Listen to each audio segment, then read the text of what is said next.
어제 하나님이 우리를 만나서 이끄시면 어떻게 따라가는지 이 과정들을 좀 설명을 했어요. 우리들의 영적인 면, 그러니까 보이지 않는 이면에는 하나님과 우리 사이에 어떻게 만남이 이루어지고 어떻게 우리를 이끄시는가, 이런 부분에 대해서 설명을 드렸어요. 막연히 하나님을 믿으니까 하나님을 이렇게 만나는 그 극적인 장면들을 잘 경험하지 못해요. 그래서 그 이면에 그런 보이지 않는 부분들을 좀 설명을 해보려고 합니다. 하나님께서는 우리를 이끄셔서 우리의 마음에 양심의 소리를 주시고 그 양심의 소리에 반응하는 사람들은 그 다음 단계 이끄셔요. 세상 사람들은 모두 다 자기 멋대로 살아가지만 나의 형편 속에서, 사건 속에서 내 마음에 역사하시는 그 음성에 개인적으로 반응을 하게 되면 우리는 하나님을 만나게 되는 것이, 모두 다 도둑질을 하고 모두 다 자기 형편대로 부를 사랑하고 그렇게 살아가지만 개인적으로 나에게 양심의 소리를 들려줄 때가 있어요.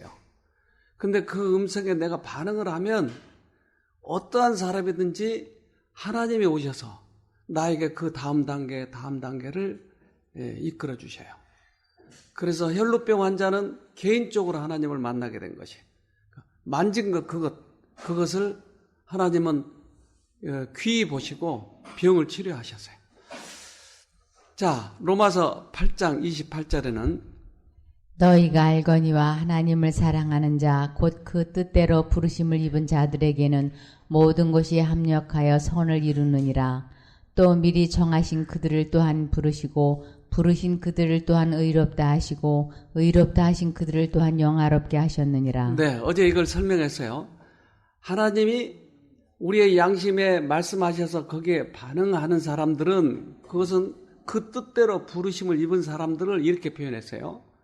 그러니까 하나님의 뜻대로 불렀는데 여기에 반응하는 사람들은 하나님과 협력하게 되는 것이에요. 그래서 하나님의 손을 우리가 붙잡으면 이제 다음 단계 가는데, 그것은 부르신 그들을, 이 말은 이제 거기에 반응한 그 사람들은 그 다음 단계로 의롭다 하시고 의롭다 하신 그들을 또한 영원하게 만들어 주신다. 즉 하나님의 품성을 우리들의 생애에 적용하게 해주신다. 자, 보십시다. 만일 저들이 주님의 이끄심에 반응을 보이고 주님의 은혜에 대하여 저희 심령을 복종시킨다면 주님께서는 저들을 단계적으로 이끌어 당신에 대한 충만한 지식을 얻게 하실 것이며 바로 이것이 영생에 이르는 길이다. 네, 단계적으로 여기에 반응을 보이면 단계적으로 한 단계 하늘까지 이끌어 주실 거예요. 여러분은 지금 결정적인 계기가 됐는데, 그것은 여기에 오게 된 이유, 그것이 비록 아픔이고 또 여러 가지 실패고 그럴지 몰라도 이제 이것을 통해서 한 단계 이끄시기 위해서, 우리들의 마음을 낮추시기 위해서 여기까지 이끌어 주셨으니까 마음을 낮추고 한 단계 따라가야 되는 것이에요. 그동안 지식적으로만 이해했을지 모르지만 이젠 실제적인 하나님을 만나야 된다고 하는 것입니다. 그런 과정 속에서 병이 치료될 뿐만 아니라 우리들의 이 마음이 회복될 것이에요. 동영상을 하나 봅시다.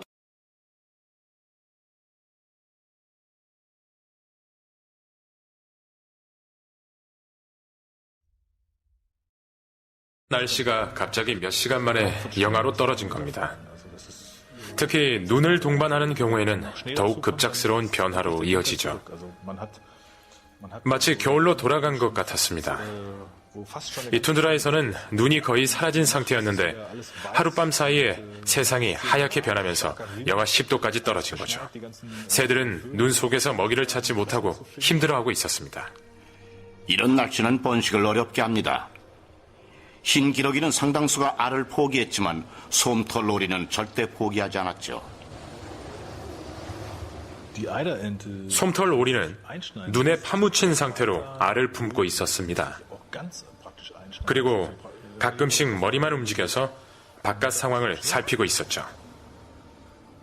북극의 동물들이 어떻게 살아가는지를 온몸으로 보여주고 있었습니다. 이곳의 동물들은 생존을 위해 싸워야 하죠. 이런 상황에서 일어나면 지는 겁니다.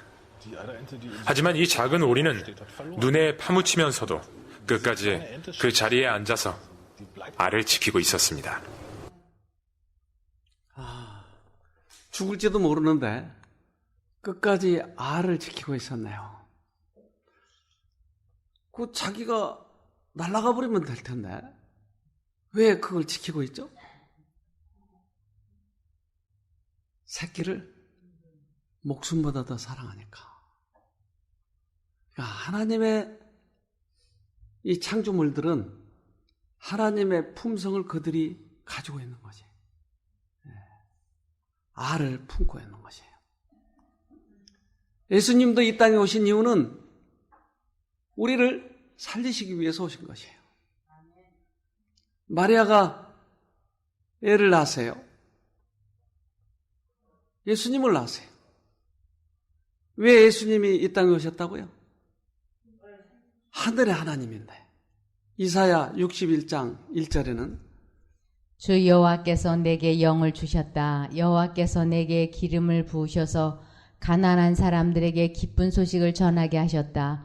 주께서 나를 보내셔서 마음이 상한 사람을 위로하고 포로에게 자유를 선포하고 갇힌 사람에게 해방을 선포하게 하셨다. 예수님이 오신 이유는 상한 사람을 회복시키시고 사단에게 포로된 자를 자유케 하러 오셨다. 그러니까 예수님이 이 땅에 벌을 주러 오신 것이 아니고 우리를 해방시키시러 온 것이에요. 그래서 사단에게 빠져있는, 죄에 빠져있는 인간들을 구원하러 오셨는데 인간들은 끝까지 죄를 놓지 않고 악착같이 버티는 것이에요. 그것이 멸망의 길인데도 그래서 예수님이 우셨어요. 그 예루살렘을 성을 보면서 우셨어요. 우리 집에 닭을 기른 적이 있는데 그 닭이 저 밑에 냇가로 병아리가 가니까 그 닭이 발짝발짝 뛰면서 소리를 지른 거예요. 왜요? 물에 빠질까 봐 병아리가. 나중에는 얼마나 뛰는지 쫓아가 봤더니 병아리가 그 물가에서 물을 마신다고 그렇게 소리를 지르고 있는 것이에요. 빠질까 봐.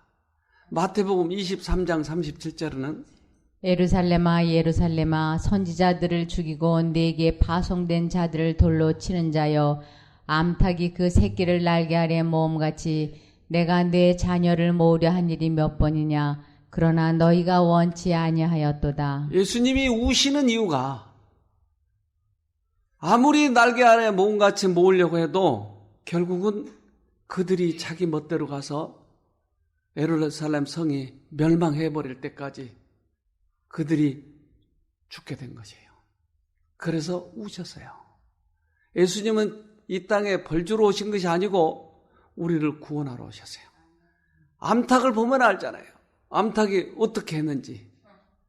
자, 호세아서 11장 8절에 이스라엘아 내가 어찌 너를 버리겠느냐 내가 어찌 너를 남에게 넘겨주겠느냐 내가 어찌 너를 아드마처럼 만들며 내가 어찌 너를 스보임처럼 만들겠느냐 너 때문에 내 가슴이 뛰고 너를 불쌍히 여기는 마음이 불붙는 듯하구나. 네, 너를 놓지 못하겠다. 죄로부터 돌아오도록 해야 되겠다. 예수님의 의지의 표현이에요. 예수님은 절대 당신이 만든 우리들을 죽기를 원하시지 않아요.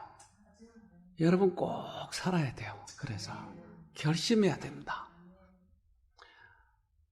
제가 새로남 교회 처음에 이 개척하는 단계에 한 부부가 빚을 많이 져가지고 그 빚을 갚을 수가 없어서 그분이 유서를 써가지고 유서를 써놓고 죽으러 가는 것이에요. 근데 죽으러 그분은 보험회사 다닌 분이었기 때문에 아주 굉장히 높은 액수의 돈을 그 보험금을 탈 수 있는 보험을 들어놨어요. 그때 당시 아마 10억 정도로 기억나는데, 그러니까 빚이 많으니까 그걸 타가지고 갚아야 돼요. 근데 이걸 탈 수 있는 방법은 뭐예요? 죽는 거예요.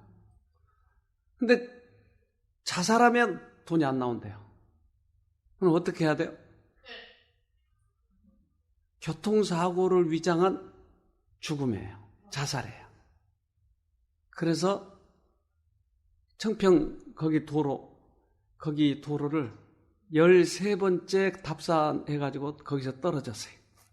자동차로 쫙 가다가 낭떠러지 떨어져 버린 일부러. 살았을까요? 죽었을까요?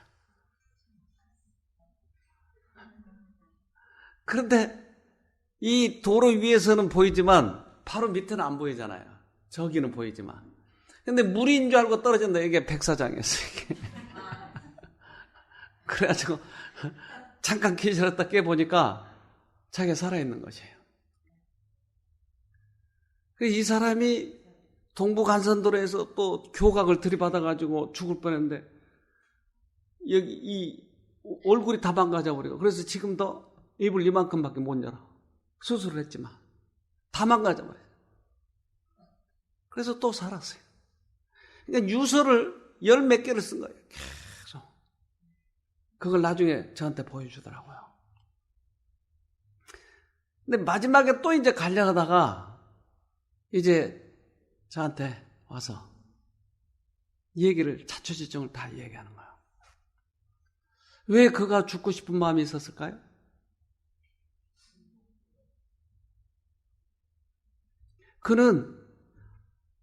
나는 그분이 교회를 다녔으니까, 나는 비록 교회를 다니고 하나님을 믿지만 그러나 이 내 죄값은 내가 갚아야 된다고 하는 것이에요. 그 죄책감이 얼마나 힘들든지 다른 사람들을 보면은 나를 지적하는 것 같고 그 사람이 나를 죽일 것 같고, 그래서 그 사람이 자살하려고 했던 것이에요. 자살은 누가 하도록 한 것이에요? 사단이 하는 것이에요. 이 말을 듣고 그가 살아났어요. 그가 깨달은 게 뭐냐면, 죄는 사단이 넣어주고 우리는 죄에 빠져서 죄를 짓는다고 하는 것을 깨닫고 나서 그가 예수님의 사랑을 받아들이고 회복이 됐어요. 그래서 자살을 안 하고 그가 이 진리교회로 와가지고 진리를 믿고 이 이치를 깨달은 다음에 깊이 회개를 하더라고요. 내가 이제까지 죄에 속아가지고 죄의 종로로 됐다고 하는 것을 깨닫고, 그가 나중에 그 유서를 10개를 들고 그 사람한테 갔어요. 자기의 돈을 빌려준 사람에게. 그리고 유서를 보여주고, 내가 앞으로 또 죽어서 당신 돈을 갚겠습니다. 그 사람이 아주 마음에 큰 결단을 내린 것이에요. 당신이 살아서 돈을 벌면 갚고 못 벌면 못 갚겠죠. 그리고 사면을 해줬어요. 그래서 그 사람이 살았어요. 우리 새로나온교회 처음 초창기에 그 사람이. 예수님이 우리들의 죄값을 다 갚으셨는데도 우리는 자꾸 우리가 죄값을 갚아야 된다고 생각한 이유는 죄와 죄인을 구분하지 못하기 때문에 그런 것이에요.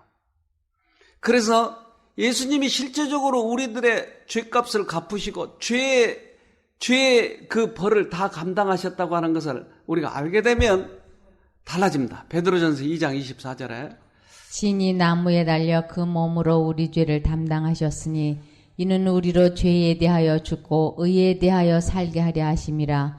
저가 채찍에 맞음으로 너희는 나음을 얻었나니. 네, 그분이 죄값을 지고 갔다니까요. 죄값. 이것을 깨달으면 우리들이 그 예수님의 사랑에 대해서 다시 우리 마음에 사랑이 싹 튼다니까요. 미국의 미식축구, 여러분 알죠? 미식축구. 이 사람이 누군지 아세요?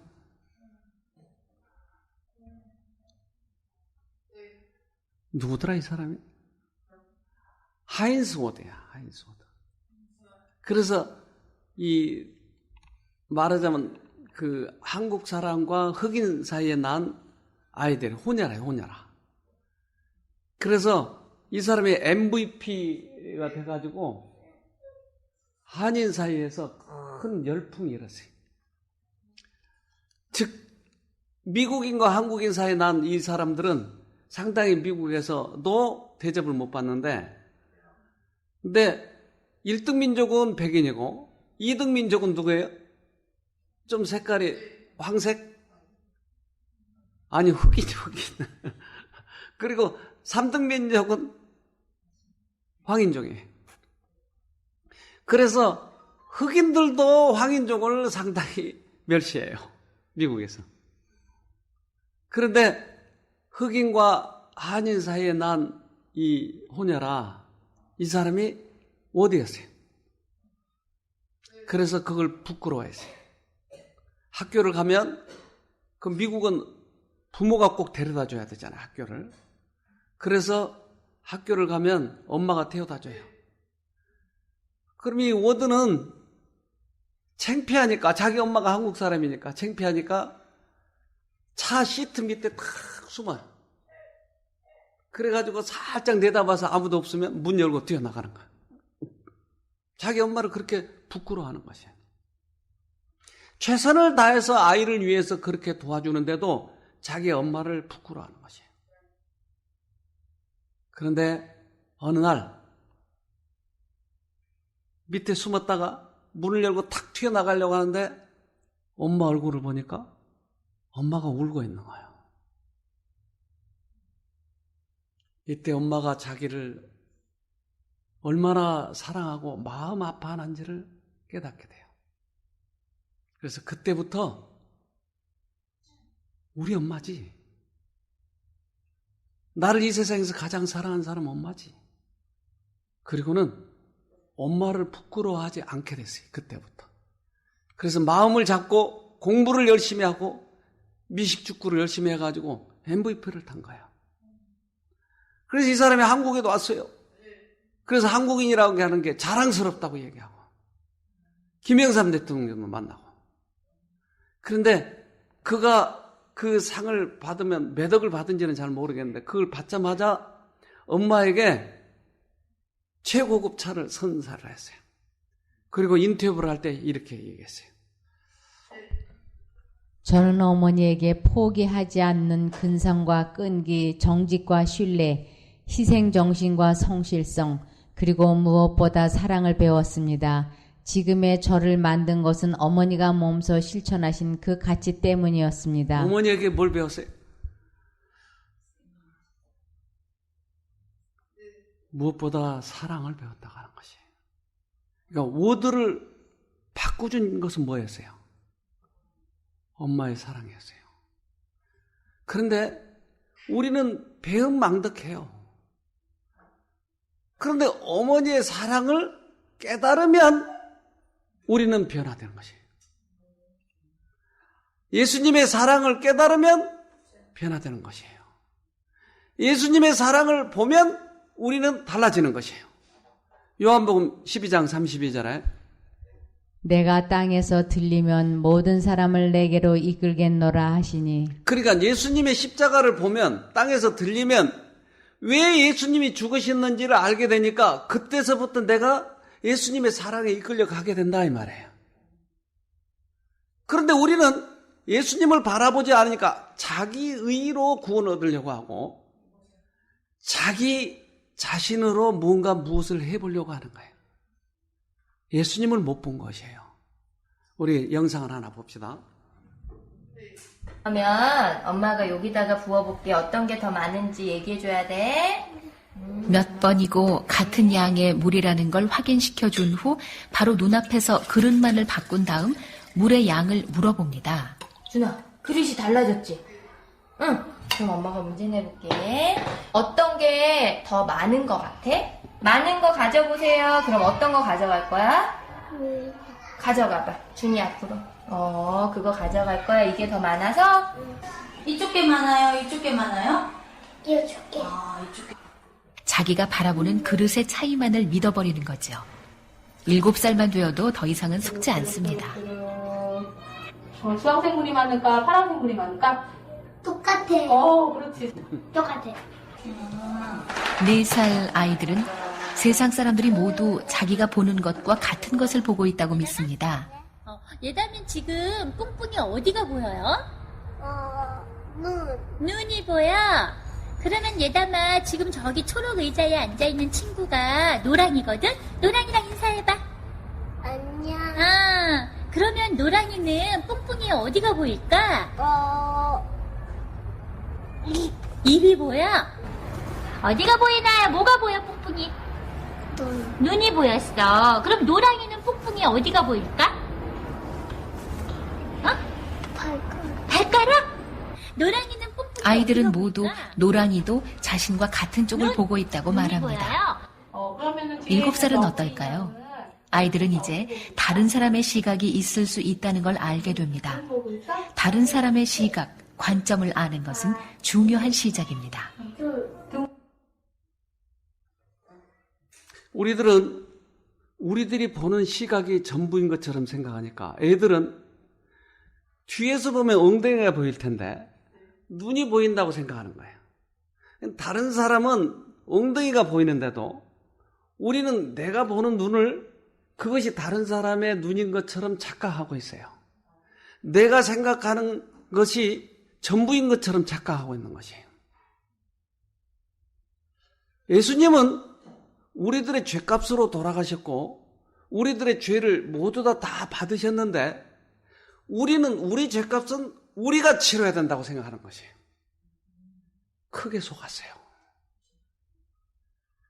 그래서 십자가를 바라볼 때에야 비로소 내 죄를 진상을 보게 되는 것이에요.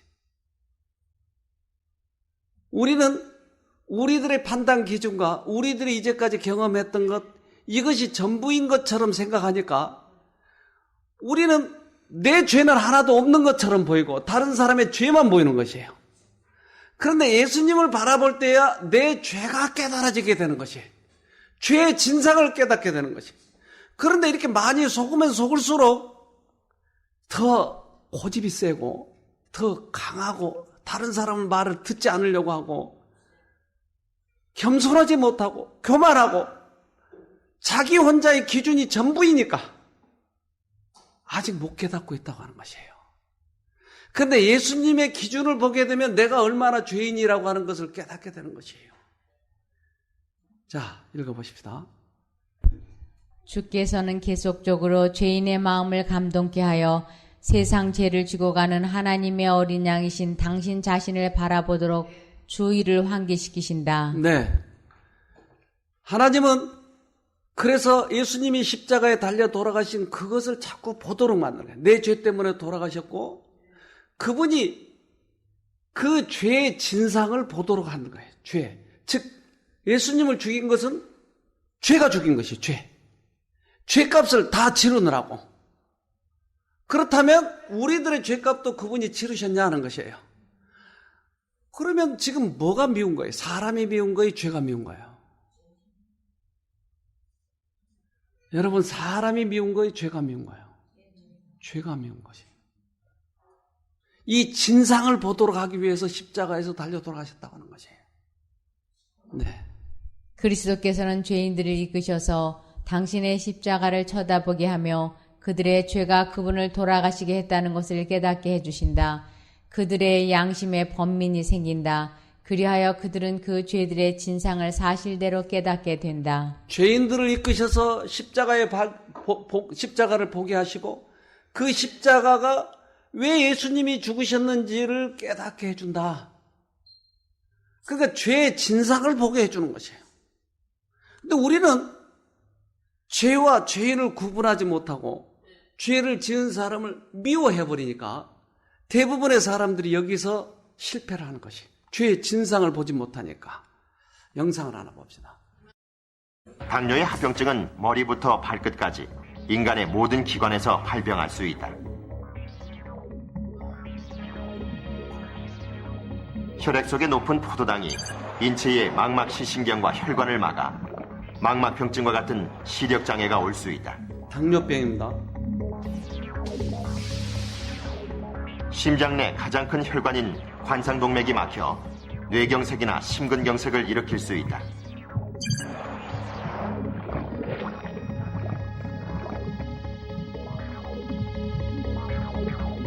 또한 혈액을 걸러서 노폐물을 걸러내는 신장의 사구체는 미세혈관이 밀집되어 있기 때문에 신장 합병증을 유발할 수 있다.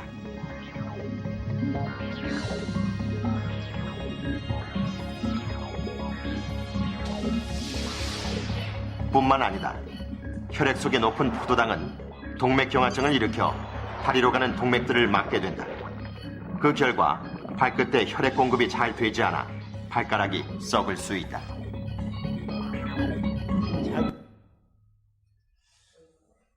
당뇨병이 후유증이 일어나면 눈도 시력을 잃고 발가락도 자를 수 있고, 그래서 지난번에 온 분이 상태가 이랬어요. 발가락이 다 패였어요.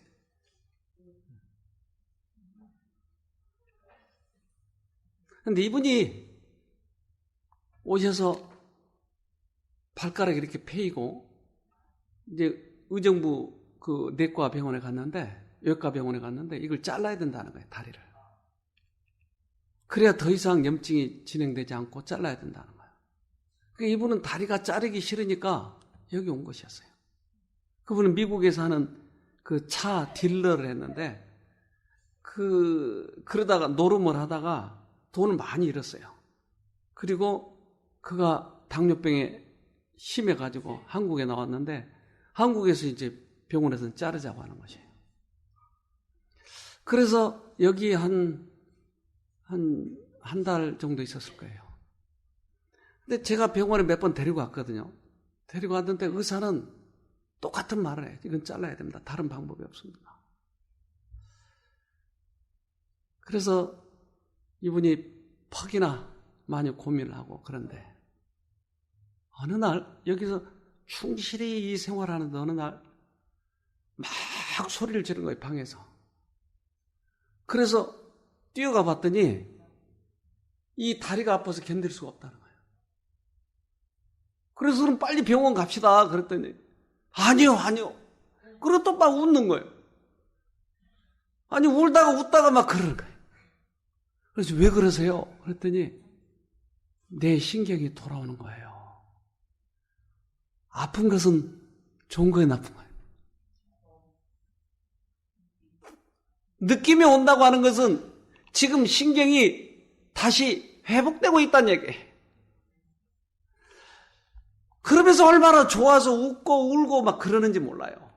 마태복음 5장 4절에는 애통하는 자는 복이 있나니 저희가 위로를 받을 것이며. 네, 애통한다 이 말은 이제까지 잘못 살았다, 이것을 느낀다고 하는 것은 어떻다고요? 복이 있다고요. 그러니까 애통은 하나님께서 우리를 이끄셔서 십자가를 바라보게 하시고, 그 십자가를 바라보고 죄의 진상을 깨달았을 때 애통하게 되는 거죠. 자, 우리 때문에 찔림을 받으신 예수를 바라볼 때에 우리는 그리스도께 고뇌를 안겨준 죄로 인하여 슬퍼하게 된다.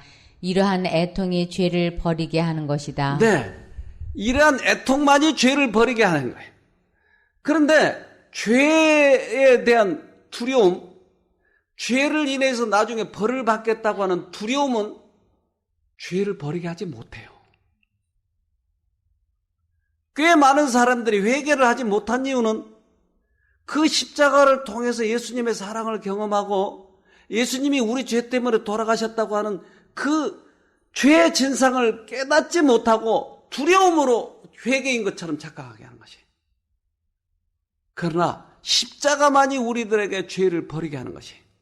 사도행전 5장 31절에 이스라엘로 회개케 하사 죄 사함을 얻게 하시려고 그를 오른손으로 높이사 임금과 구주를 삼으셨느니라. 네, 우리를 회개시키기 위해서 십자가에서 돌아가셨다고 하는 것이. 그러니까 십자가의 의미를 정확히 깨닫지 못하고서는 회개를 할 수 없다. 아무리 회개하라고 해도 회개할 수가 없는 것이에요. 그래서 많은 사람들이 우리 특별히 그 개신교에 다니는 우리 집사님들이 그런 얘기를 해요. 도봉산에 올라가가지고 나무 뿌리가 뽑혀야 회개했다고 그러는 것이에요. 그래서 밤새 운다는 거예요. 이거. 뽑힐 때까지. 이게 이러면 회개된다는 거예요. 회개는 하나님의 그 사랑을 깊이 깨달은 다음에서야 오는 것이 회개다. 그래서 통로가 두 개가 있는데 하나는 우리를 회개시키는 진정한 그 통로, 사랑의 통로가 있고 또 하나는 무섭게 하고 두렵게 해서 우리를 굴복시키려고 하는 가짜 회개가 있다 이 말이죠. 둘 중에 어느 것을 택하느냐는 것이에요. 발람이라는 사람이 있었어요. 이 사람은 이스라엘을 저주하려고 그래. 왜? 돈 때문에. 그런데 나귀를 타고 가는데 갑자기 앞에서 천사가 칼을 들고 있으니까 나귀가 갈 수가 없는 거지. 그때서야 두려워가지고 회개를 하는 거지. 이거 진짜 회개죠? 아니요. 그는 회개하지 않았어요.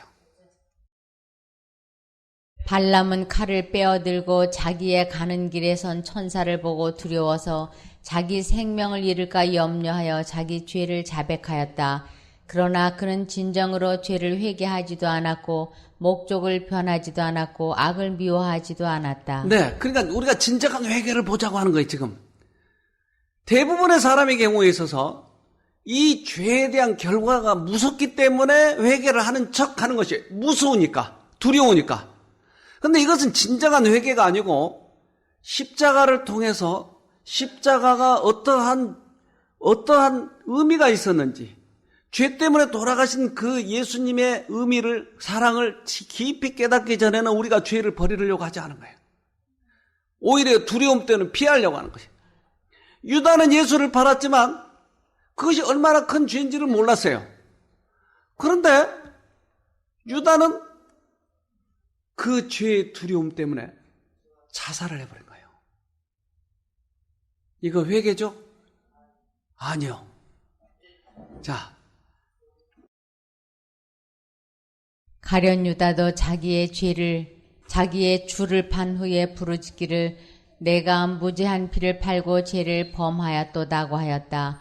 이 고백은 정죄에 대한 무서운 생각과 심판에 대한 두려운 공포로 말미암아 그의 범죄한 심령에서 어찌할 수 없이 나온 것이다. 그에게 임할 결과가 그에게 공포심을 주었다. 이것 때문에 회개한 것처럼 보여졌다. 그래서 얼마나 많은 사람들이 가짜 회개를 하는지 몰라요. 가짜 회개. 근데 진정한 회개는 주님의 사랑을 깊이 느끼고 십자가의 의미를 정확히 깨달은 그 사람에게 이르러 온 것이. 통로가 그 통로를 통해서만 오는 것이에요. 바로는 내가 잘못했다라고 그가 고백을 했어요. 왜요? 두려움 때문에. 네.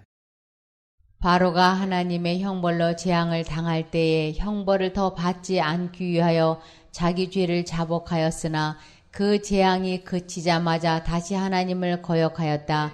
이것들은 다 죄의 결과를 두려워하는 것뿐이요 죄 그것을 슬퍼한 것이 아니다. 네. 그러니까 죄 자체를 미워하고 죄 자체를 슬퍼한 것이 아니고 그 결과가 두려운 것 때문에 회개하는 것처럼 했다. 이것은 모두 다 가짜다. 다시 또 죄를 짓고 다시 죄를 짓고.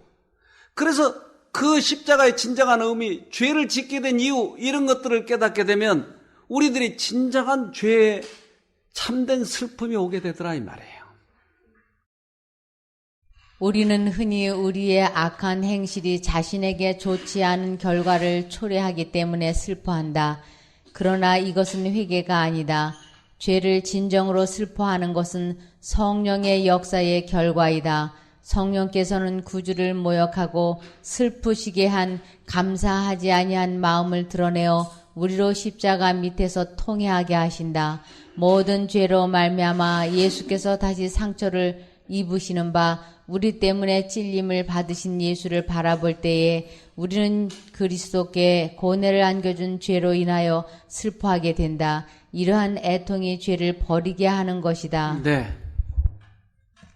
여러분, 이제까지 우리가 회개를 했는지 안 했는지 이번 기회에 예수님이 우리를 끌고 십자가를 바라보게 하셨어요. 그래서 십자가의 용서의 의미에 대해서 몇 주 동안 우리들은 그것에 대해서 배웠어요. 예수님의 사랑이 너무나 큰 거예요. 그렇다면 이제 결정적으로 우리들이 죄로부터 돌아서도록 하기 위한 회개가 이루어지려면 바로 이 과정이 필요하다고 하는 것이. 여러분, 도시가스가 냄새가 나요, 안 나요? 도시가스. 냄새가 나요? 예? 냄새가 나요. 암모니아 냄새가 나요. 원래는 냄새가 없었어요. 무색무취예요. 그런데 가스가 새어 나오면 사람들이 인식을 못하니까 여기저기서 터질 거예요. 그러니까 가스가 새면 냄새가 나도록 일부러 냄새를 집어넣었다고요. 죄는 보이지 않지만 무색무취지만 죄를 지으면 어떻게 나타나요? 미워하고 남을 굴복시키려고 하고 사람을 괴롭히고. 근데 이것이 자기의 사고방식 속에는 맞는데 예수님의 능력으로는 이런 일이 일어나지 않는 것이에요. 예수님의 역사는. 그런데 죄가 들어오면 그것이 일어나는 것이에요. 예수님이 오시면 사랑하고 예수님이 오시면 어떤 죄라든지 용서하고 그럴 텐데 사단이 들어오면 이런 현상이 나타나잖아요. 그러니까 사단이 들어오면 나타난 증상을 보여주면 다른 사람들이 아, 나에게 사단이 왔구나라고 깨닫겠죠. 가스에서는 냄새가 없지만 그러한 증상을 나타내 보여주면 보이겠죠. 다윗은 그가 죄를 졌어요. 어떤 죄를 졌죠? 간음죄를 졌어요. 그런데 이 간음죄를 진 것을 사람들은 몰랐어요. 나단이라고 하는 선지자가 얘기해서 그때 다윗은 죄를 고백했고, 그러면 다윗은 왕이기 때문에 나단도 죽여버려도 되고 또한 마누라 열어넣어도 돼요. 왕이니까. 그런데 왜 다윗이 그것을 고백을 했죠? 이것이 죄로부터 온 것을 알았어요. 그리고 이 고백을 많은 사람들이 알도록 했어요. 노래를 해버렸어요. 노래를. 시편 32편 51편은 성 밖에서 노래하는 노래예요. 다윗이 간음죄를 저질렀다고 하는 것을 부끄러워하지 않냐고 고백을 해버렸어요. 왜요? 네. 다윗이 범죄한 후에 한 기도는 죄에 대하여 참으로 슬퍼하는 것이 무엇인지를 보여주는 것이다. 그의 회개는 참되고 마음속 깊은 데서 나온 것이었다. 죄를 변명하려는 노력도 없었고 정하신 형벌을 피하려는 욕망도 그 기도의 동기가 되지 않았다. 다윗은 자기의 범죄가 얼마나 흉악함을 깨달았고 또 자기의 심령이 얼마나 더러워진 것을 깨달아 자기 죄를 미워하였다. 다윗이 미워하는 것은 죄를 미워한 것이에요. 나단이 죄를 지적했기 때문에 나단을 미워하는 것이 아니고 이 죄를 미워한 것이에요. 그래서 다윗이 훌륭한 것이에요. 다윗은 그가 기도한 것은 죄를 변명하려고 하는 것이 아니고 죄에 대한 결과에 대해서 면하게 해달라고 하는 것이 아니었고 이러한 기도였습니다. 그가 기도한 것은 죄 사함을 받기 위하여서만 아니라 마음의 순결을 얻기 위하여서였다. 그는 성결의 기쁨, 즉 하나님과의 융화와 교통을 회복하는 것을 갈망하였다. 그의 심경에서 나온 말은 이러하였다. 복되어라 거역한 죄 용서받고 허물을 벗은 그 사람, 주님께서 죄 없는 자로 여겨주시는 그 사람, 마음에 속임수가 없는 그 사람, 그는 복되고 복되다. 내가 입을 다물고 죄를 고백하지 않았을 때에는 온종일 끊임없는 신음으로 내 뼈가 녹아내렸습니다. 주님께서 밤낮 손으로 나를 짓누르셨기에 나의 혀가 여름 가뭄에 풀 마르듯 말라버렸습니다. 죄가 들어오면 이렇게 된다고 하는 것을 가스에 암모니아를 넣어가지고 암모니아 냄새를 맡게 하듯이 자기의 보이지 않게 들어온 이 죄가 들어오면 어떻게 나타난다고 하는 것을 노래를 불러버렸어요. 그래서 성 밖에서 노래를 부르게 했어요. 다윗은. 그래서 시편 32편은 그 노래예요. 그래서 셀라 그런 것이 노래로 박자 맞추어서 셀라. 이것을 듣고 많은 사람들은 죄를 받아들이면 죄를 지으면 이렇게 나타난 것이니까 죄를 미워하고 죄를 예방하자고 하는 측면에서 자기의 행실을 부끄러워하지 않고 다윗은 나타내 보여줬다 이 말이에요. 죄의 진상을 알고 있었던 것이. 이스라엘 왕은 성가로 그의 백성의 공중회집에서 궁궐 앞에서 제사장들과 재판관들과 방백들과 무사들로 이 노래를 부르게 하여 먼 후세대까지 자기의 타락에 대한 지식을 보존하도록 했다. 이스라엘 왕은 자기의 범죄와 회개와 하나님의 은혜를 통한 용서에 대한 자기의 희망을 자세히 말했다. 그는 자기의 죄악을 감추려고 노력하는 대신에 다른 사람들이 그의 타락의 슬픈 역사로 교훈을 받을 수 있기를 갈망하였다. 네. 그래서 회개를 이야기할 적마다 이 다윗에 대해서 이야기하는 것이에요. 다윗은 죄를 정확히 보고 있었어요. 그래서 내 마음에 합한 자라고 얘기한 것이에요. 다윗은 유다처럼 반란처럼 죄의 결과에 대해서 두려운 공표 때문에 회개한 것이 아니었고 그는 죄의 진상을 정확히 보고 하나님의 사랑을 깨달았기 때문에 이 죄를 다른 사람들이 짓지 않도록 하기 위해서 하나님의 편에 서서 그는 죄를 예방하도록 하기 위해서 자기의 인격을 전부 다 드러내버렸어요. 얼마나 훌륭한 사람인지 몰라요. 우리는 진정한 회개가 이루어질 때 이렇게 이루어져야 된다고 하는 것이. 다른 사람에게 선하게 보이기 위해서 폼재거나 죄를 변명하려거나 하는 것은 아직도 죄 속에 있다고 하는 것이에요. 자, 시편 51편 1절. 하나님이여 주의 인자를 쫓아 나를 긍휼히 여기시며 주의 많은 자비를 쫓아 내 죄가를 도말하소서.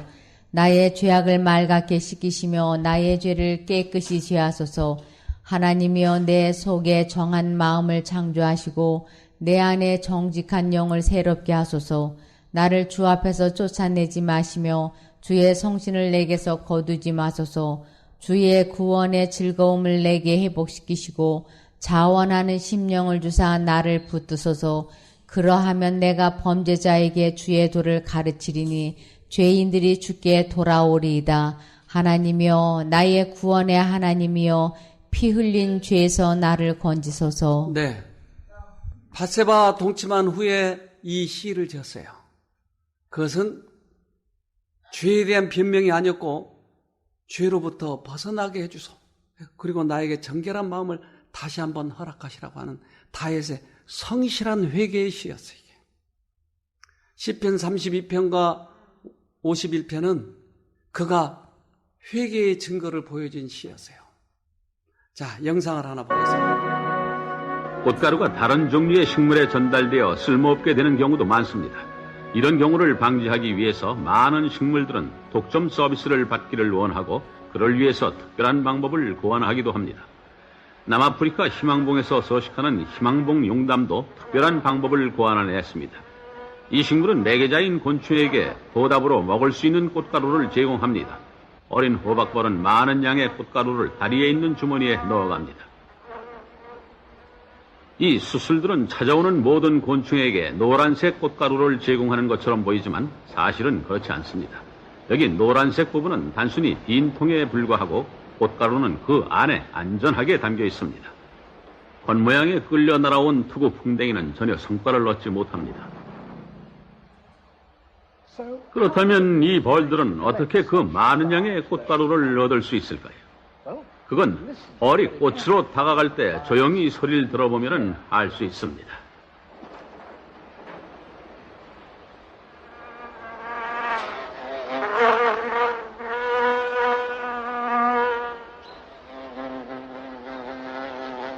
꽃으로 다가서면서 날개의 움직임을 적게 하여 더 낮은 저음의 소리를 내면은 그 소리에 꽃가루통이 공명을 일으키고 안에 들어있던 꽃가루는 통이의 작은 구멍으로 튀어나오게 되는 것입니다. 이 소리 급세로 어떤 진동이 필요한지 실험을 해보죠.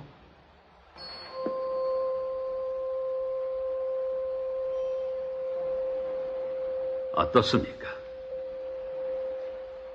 이런 방식으로 꽃가루가 튀어나올 경우 여러분은 한쪽으로 길게 뻗어나온 남술머리에 곧바로 꽃가루가 옮겨붙지 않을까 걱정할 수 있겠죠. 하지만 그렇게 자가 수정이 이뤄질 위험은 없습니다. 왜냐하면 이 꽃의 암술머리는 꽃가루가 다 날아가서 없어진 다음에야 꽃가루를 받아들일 수 있기 때문입니다. 이렇게 꽃가루 바디를 하는 꽃은 또 다른 좋은 점을 갖고 있습니다. 벌이 겉으로 봐서는 이 꽃에 꽃가루가 남아있는지 없는지 알 수 없기 때문에 꽃가루가 남아있지 않은 꽃에도 아주 쉽게 벌들이 날아들어 다른 꽃의 꽃가루를 운반해주는 것입니다. 벌들이 그 소리를 파장을 낮춰가지고 이 하면 꽃가루가 나와요. 그러니까 아까 그 소리 막대 그것처럼 소리를 낮추면 꽃가루가 나오게 돼 있다 이 말이에요. 이럴 때만 꽃가루가 나오는 것이에요. 하나님의 십자가를 통해서야만이 회개가 되는 것이에요.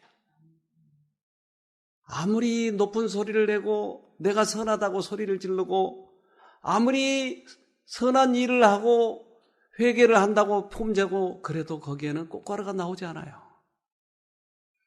우리의 마음을 낮추고 십자가를 통해서야만이 회개가 이루어지는 것이에요. 다윗은 성실한 회개를 이루었던 것입니다. 네. 다윗의 회개는 성실하고 깊은 회개였다. 자기의 죄악을 변명하려고 노력하지 않았다.